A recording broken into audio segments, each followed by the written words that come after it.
you'll like your amp sim sound while you're tracking, and you'll leave it because you love it. It happens.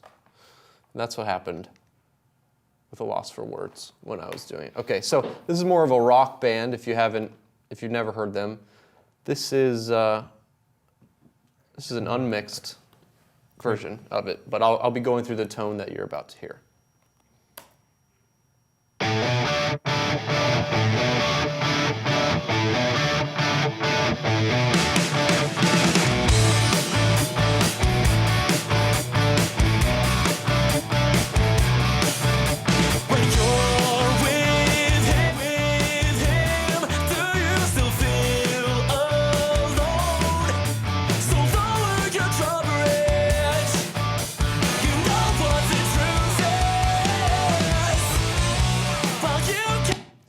Anyway, a lot of you guys may already know that song or whatever, but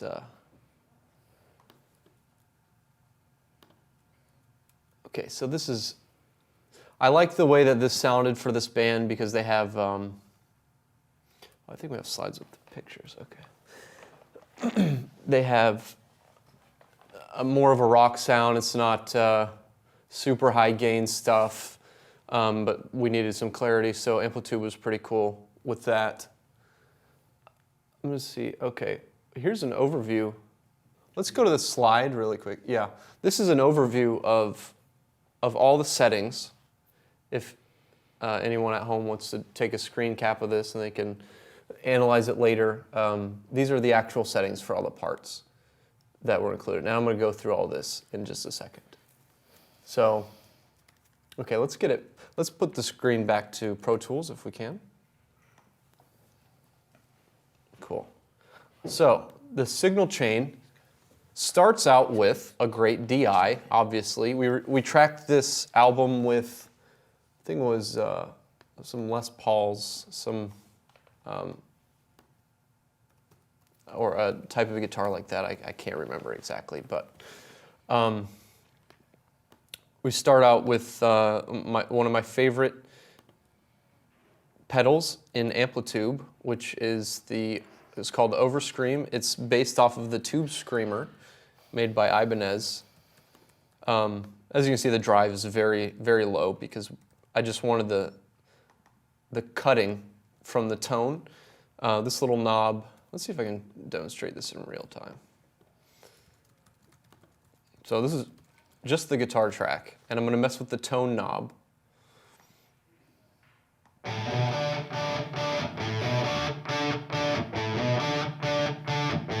So the tone gets a little warmer as you turn it down. With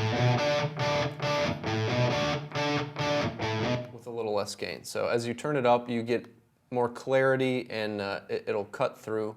And I use this pedal in real life, which I'll be demonstrating later, and a sim version of this. We'll be talking about a free one that's very similar to this, but I use it whether it's metal or just rock and roll, whatever. It's a very awesome pedal.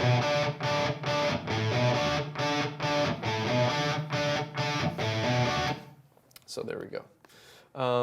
Let's see. That is actually this Soldano, which surprisingly worked well for the sound of this band. We play a more open part like the chorus so you can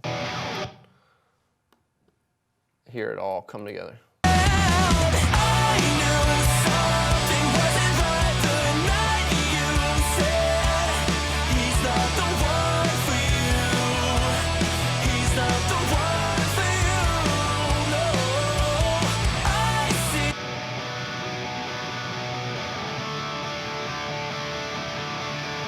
So it's a very clean, smooth, clear sounding distortion, and that worked very well with this style. So these are the actual settings.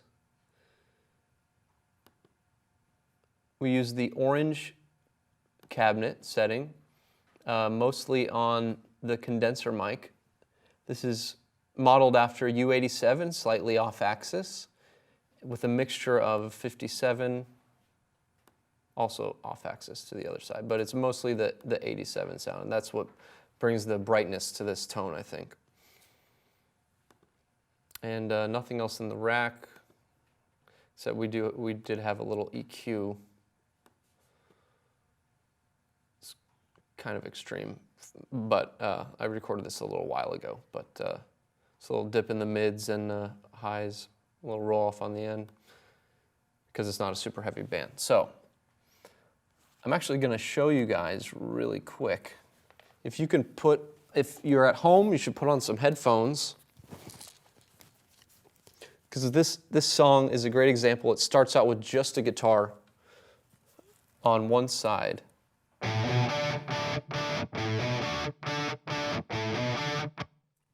If you can hear it,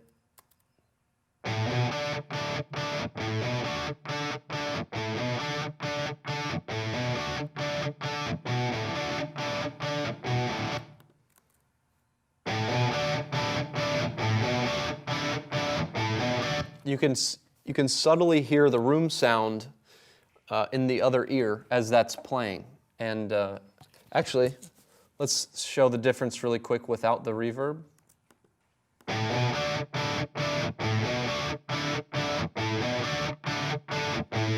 Then with it.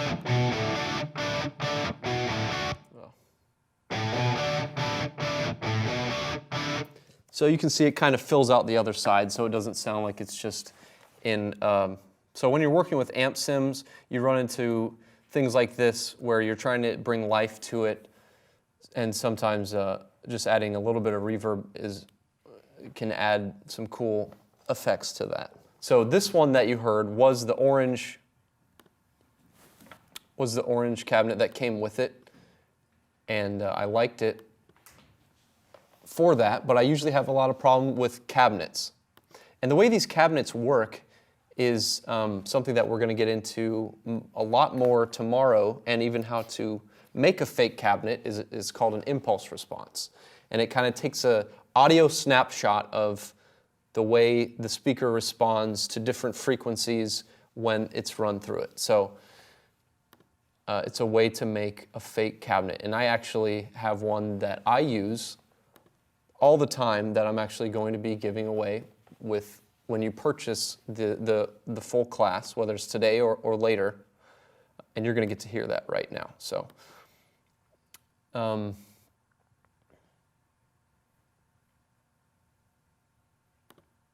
let's go into that other session.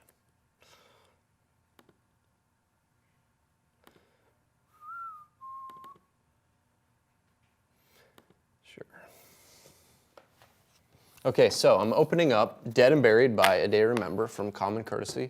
This session is also not mixed, so it should be interesting for you guys to hear what that sounds like.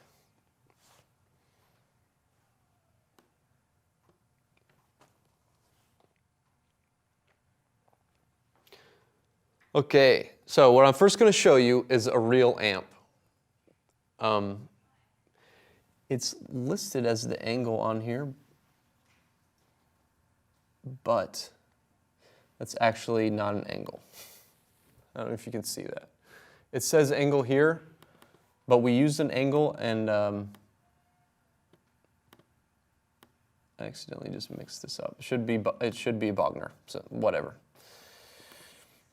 Okay, so this is a real amp in the song Dead and Buried by A Day to Remember.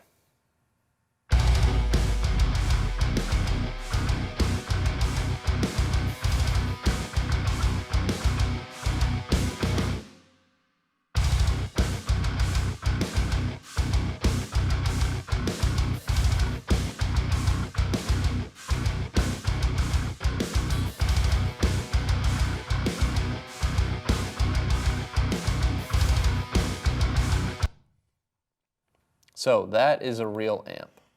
I'm going to show you the same direct guitar going through different amp sims. So let's just have this loop.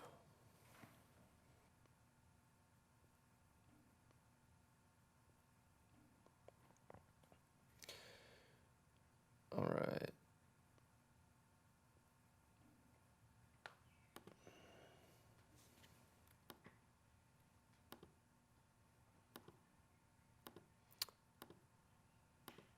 This first one is by Amplitube. It's called Anger. I'm going to assume that it is based off of an angle.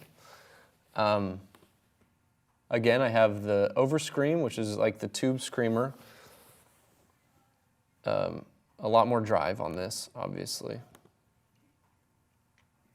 Here are the settings. I'm just using this bottom channel with the high gain lead.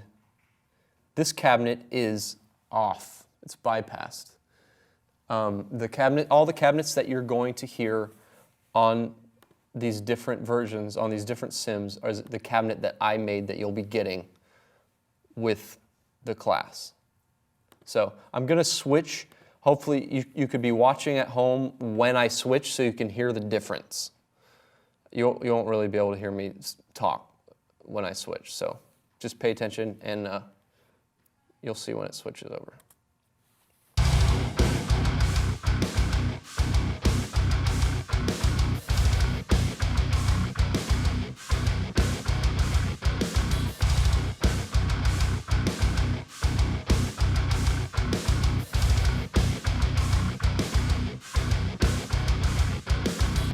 So that's the Amplitube, which sounds pretty good, I think.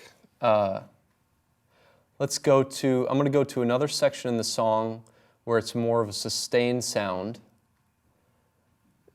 Maybe at home you didn't hear a difference at all. I don't know, but you might be able to in this section. Okay, so here's the angle, or the Bogner, I'm sorry.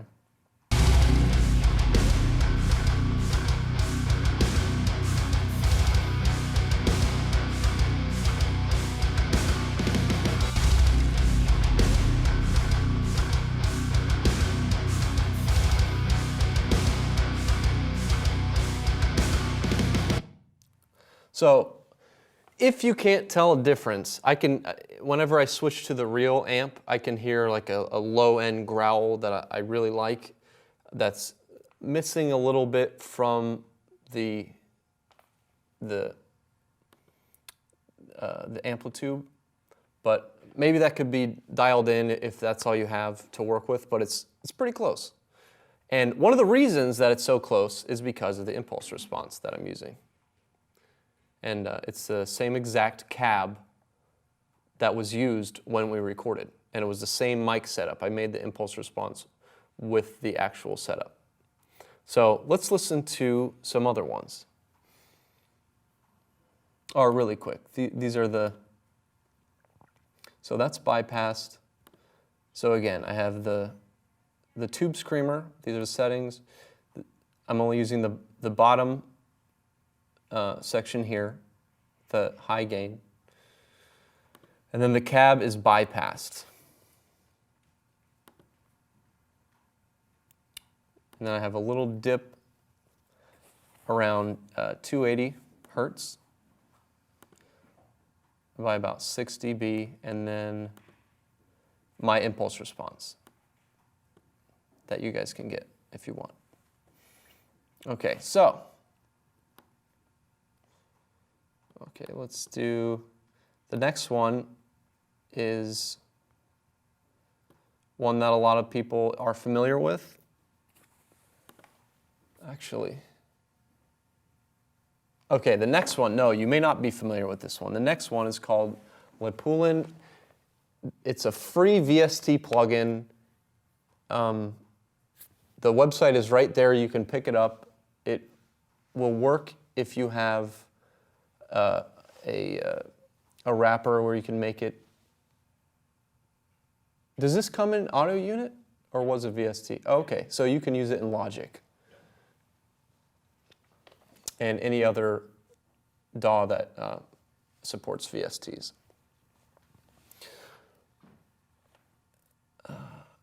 There's also a free, this is the free tube screamer that I'm using. It's made by TSE Audio, and you can go to that website and pick it up. It has VST and audio unit versions as well. The Lepoulin comes in 3 different amps that you'll pick up. One is like a Mesa Boogie, one is like an Angle, and the last one, I don't know. Anyone know what that one's supposed to be like? It's an original design. It's not based on anything. I don't know technically what that means, but it doesn't emulate anything. Okay, but I actually chose the last one. I really liked the way that one sounded, the Legion. So this is my signal chain and settings with the impulse response that I made on the end. So this is what you're going to hear. This one is a little more high gain, and I kind of liked the way this sounded with high gain. You can tell the difference pretty easily, but it sounds pretty cool. Here we go. So first is the real amp.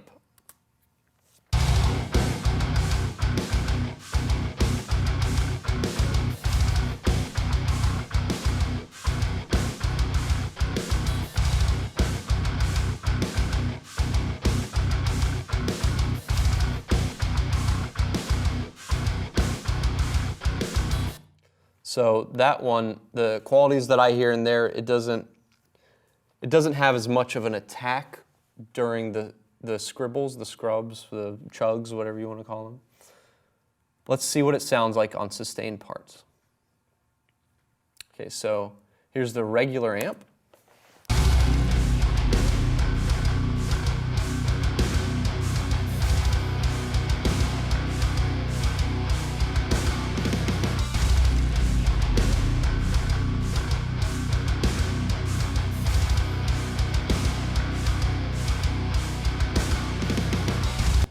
So in that one I can hear it has a little more mid-range overall. It sounds like a little bit of the low end is it's not quite as much low end as the Amplitube, but it has really good sustain. And it was a very clean sounding amp, and it's all free. There are the settings right there on the screen for you. And here we go, Pod Farm. Probably the most popular right now, which unfortunately means the most unoriginal at the same time. If you're going to do a demo or something like that, it's, in my opinion, it's great. But if you want an identity for your band, it might not be the best route to take. So here's the real amp and then the pod. Just watch as I switch.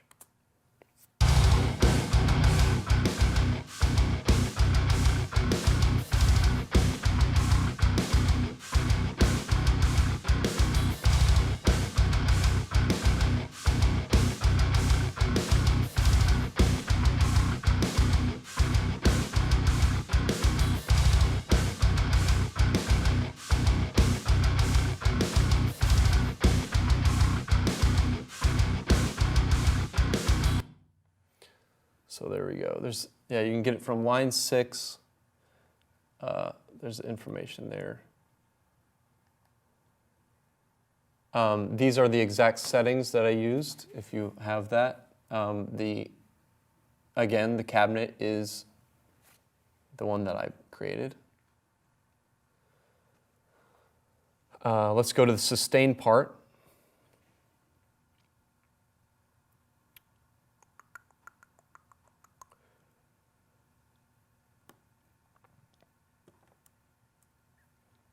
Okay, so real amp.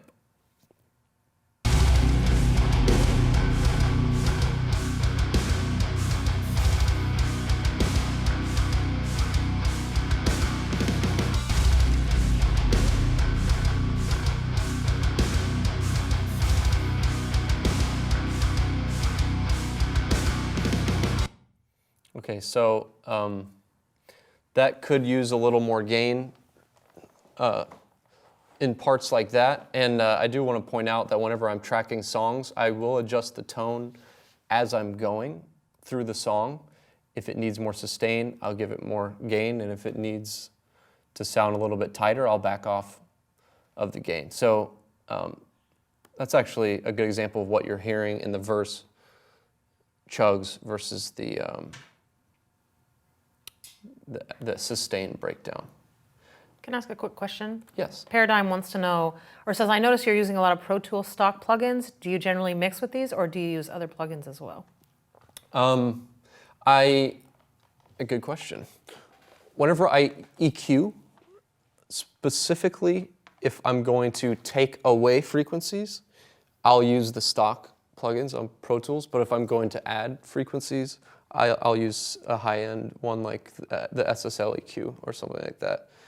And compression, I'll normally use the SSL compressor. I really love the SSL plugins by Waves. But I know that people have the Pro Tools plugins. If they're using Pro Tools, these are ones that they'll have at their disposal. You can apply the same type of settings to the better quality ones. And yes, I normally do use higher quality plugins while I'm mixing. Great, thank you. We do have one other question. DJF wants to know, what sims did you use, if any, on Motionless in White Creatures, and is there anything else interesting you did on that guitar-wise? That was Pod Farm. Chris wanted it a lot. He liked the sound of Pod Farm, and I don't think there was anything special. It was basically these settings that are on the screen now, minus the impulse, minus my impulse. It was just a different one, but it was basically this. Maybe more gain, probably a lot more gain actually. I'd like to hear what you think about what you've heard. Well, I think it's actually really interesting to hear how close, the sims are to the real amp. And, it just goes to show you how much of that is actually the impulse response. The tone is made up so much of, the speaker and the mic, Yeah. And that impulse response, I've personally never been able to get a sound out of an amp sim that I like, ever. Yeah. And if I was able to get sounds even remotely close to that, I'd be happy. Awesome. So I think that, just knowing that most of that is your impulse response is kind of inspiring to want to try, and go down that path again with the Yeah. amp sims. Oh, it's huge. Yeah. And if you ever do mic up something that you love, you'll have it right there, and you can take it with you easily. So Keith, I know you have we talked before. I know you're fairly skeptical of sims. Are you impressed with what you see? For sure, yeah. I mean, Told you it would be. I'm kind of old school, like I'm an amp and mic and cab kind of guy, and I've always done it that way. And the only experiences I've ever really had with amp sims was just experimenting with them on my own, and they could never compare to the way a real amp sounds, or even high-end modelers or processors, like the Axe Effects or anything like that. I've been able to get a lot more realistic results out of a piece of hardware than I ever have with software. Right. And I don't know if that's like a mental thing where I'm just like, no, it's never going to be as good, or if it's just, I just haven't found the sweet spot yet, Yeah, I don't know. Well, these settings are here for you.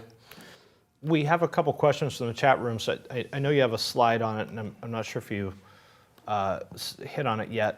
As far as, so a couple questions about how to use IRs with Pod Farm or other plugins that don't specifically allow you to load them. Yes, very good question.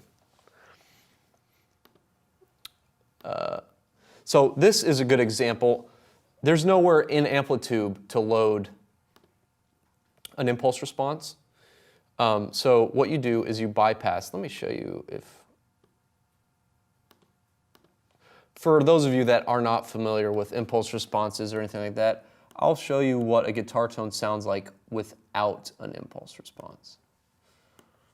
So exactly what you heard, I'll actually play it with it first. So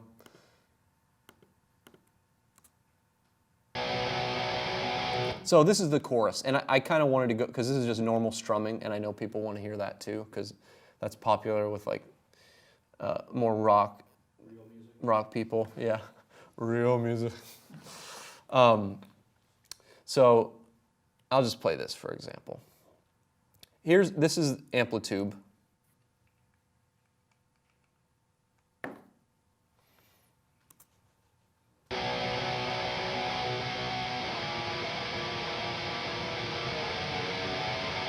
That's with the impulse response.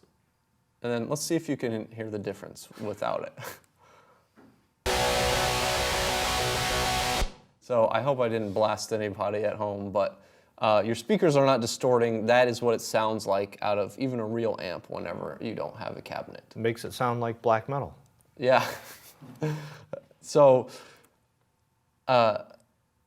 just my impulse response that I made, and I'll show you in a second.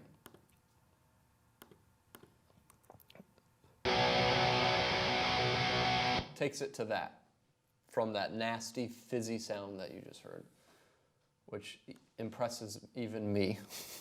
I don't get it, but so this right here is made by Waves.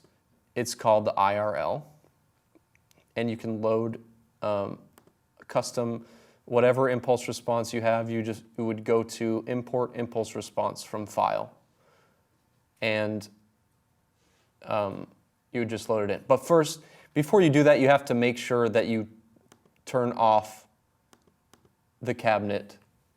See here, I can't bring up the line 6 thing for you, but you can turn off all the yeah, that's true. So actually, I'm absolutely not going to play this,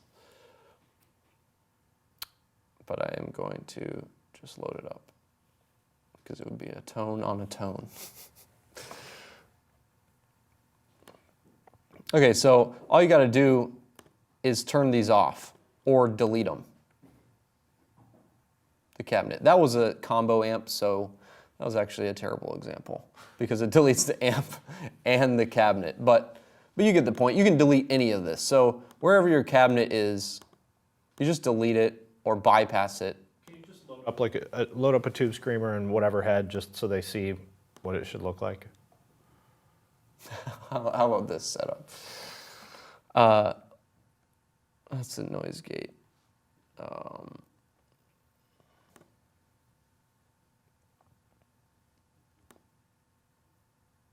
Okay, so here's the old screamer. So let's just get rid of this. Let's say this is what you normally look like.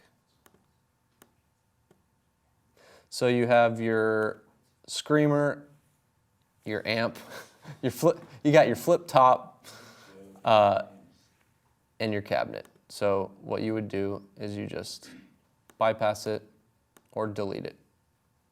And then that's all you do in there. So what this sounds like doesn't matter. You just, I mean, when you turn it off, it sounds very bad, but that doesn't matter. So you have that turned off, and then you load the IRL or the free, where is that thing?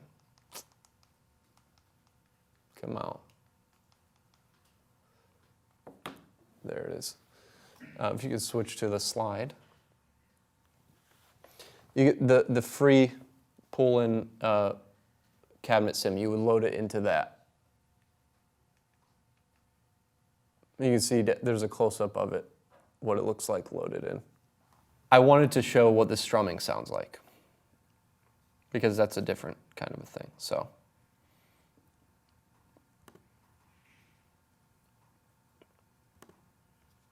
All right, so for this song, we use the blutotone, however you say that. And these are going to sound very different. I chose to switch amps for the chorus because I liked how it sounded. It was like a full body tone. What I've noticed in really heavy music is for the chugs, people will crank up the bass and the guitar so you get a lot of full chugs and it just kind of matches up with the kick drum. And it sounds really cool, but then when you get to any part where it's strumming, you have a really weird thin tone because there's no low end going into it because you're just playing chords. So this is what it sounds like just with the amp that we chose for the song.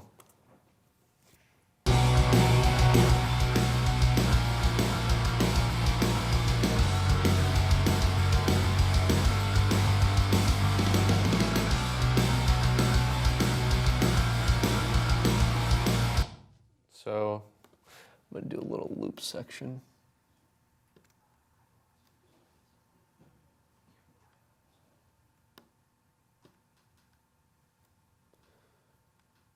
One, two, three, four. Okay. Just going to loop this for you guys. Okay, so that was the real amp. This is the Amplitube.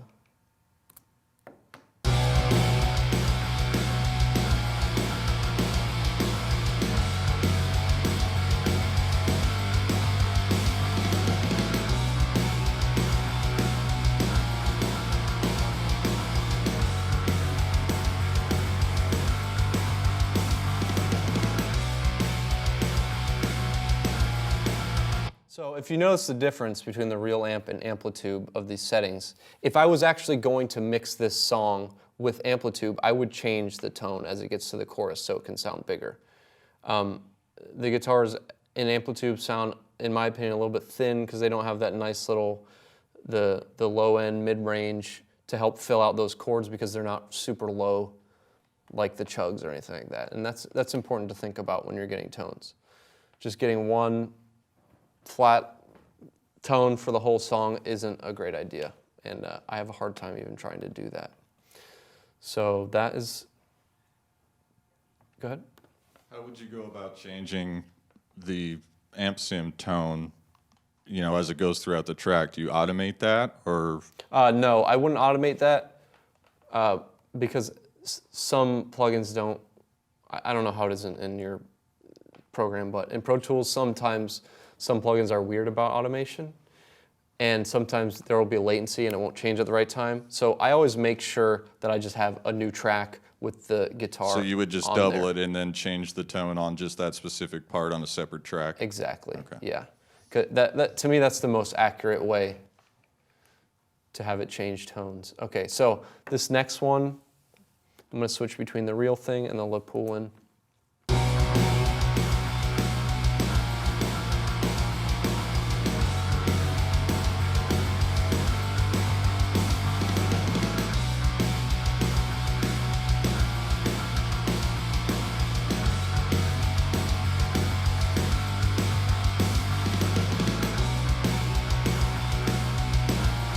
That one's really apparent. You can hear the fullness drop out as I go to the Lepoulin. So I would adjust the tone for that also. Let's see how the Pod Farm does.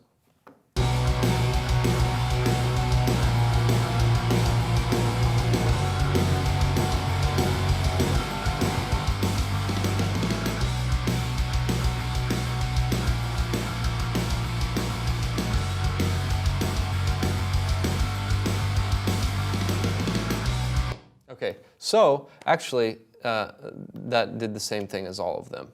And I also would normally change the tone a little bit, not crazy, just enough to add the quality that I like. Now, this guy is going to be your best friend when you're switching to parts you want to sound thicker. I would turn this down so your chords sound a little bit bigger. When you have them up here, they kind of sound, I don't know how to explain it. Kind of, yeah, nasally, tinny, sort of, but which is cool for other styles of playing.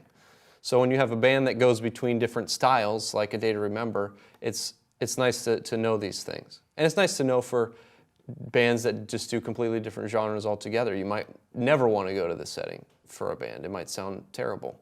So you adjust accordingly. All right, Fluff wants to know if you have any plans to check out a Kemper profiling amp. It's kind of in between a real amp and a plug-in, as it's capturing the live tone instead of modeling it. Yes, we're actually going to be talking about that. Nice. And the difference between that and other alternatives. Okay, cool. So, yeah, I have thought about it, to answer the question. You have thought about it. Awesome. Okay. Cool, I feel good about that. Key takeaways. Sims, yeah, when I listen to these Sims, I can be picky because I have a bunch of equipment. And maybe you guys can't be that picky at home, but I have a bunch of equipment, so whenever I use a real amp like the Bogner, it has that nasty, growly low end that I absolutely love, and I can dial that in. And by the way, these guitars are not EQ'd at all. They're not compressed, they're not EQ'd. There's nothing on these guitars, except the Sims have stuff on them. But whenever you get a real guitar tone, there's something lively about it. There's something,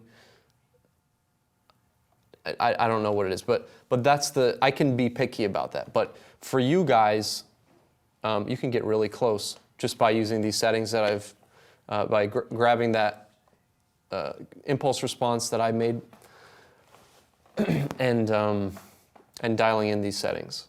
And also, not just the settings, let's think back on the tone pi. It also has to do with these DIs, the right editing, the right player, the right pick. So if someone at home is using the same settings that you shared in here and not getting the same results as what they heard, what should they do? Where is the problem? Is it because you lied to them about the settings? No, these settings, I swear these settings are absolutely real. If you try them, it's because if I took this unedited guitar, which I unfortunately don't have for you, and I just played this exact same tone on it, you would not believe me that was the same tone. It has to do with the way it's been edited and played, and we painstakingly went through picks, we went through players, we went through strings, we went through guitars. We made all those choices first, all the stuff that is boring, which I enjoy. Some people enjoy that stuff. And finding just the right thing. You can't just pick up any old whatever and throw a tone on it and expect it to sound like this. You have to bake the whole pie. You got to put all the ingredients in. So, another very important thing. All these sims have, like, one's more mid-rangey, one cuts through a little bit better, one might have more bass, et cetera, et cetera. There are going to be natural, if you want to say natural about a sim, there are going to be natural characteristics, just like an amp, where no matter how you fiddle with something, you're not going to be able to get rid of a certain characteristic. It's just how the thing is. You might put more gain in, but you're losing clarity, or you might turn it down, but you still don't have clarity, for instance. It's kind of like an amp. Yeah. Voicing. Yeah, an amp will do the same thing. And when you run into that, could it be the playing? Yes. Could it be the guitar? Yes. Could it be the pick? Yes. Could it be the amp? Yes. Could it be the sim? Yes. And these are all things you have to think about. So try out all these for yourself and see which one works for you and your music. Also, impulse responses is huge. Buy this class and you can use mine. I am so picky about the way these fake cabinets sound, so I had to make my own. And I love it. And I'm glad I have the opportunity to do this class and be able to share this with you guys and have you experience it. And hopefully you can enjoy it as much as I did.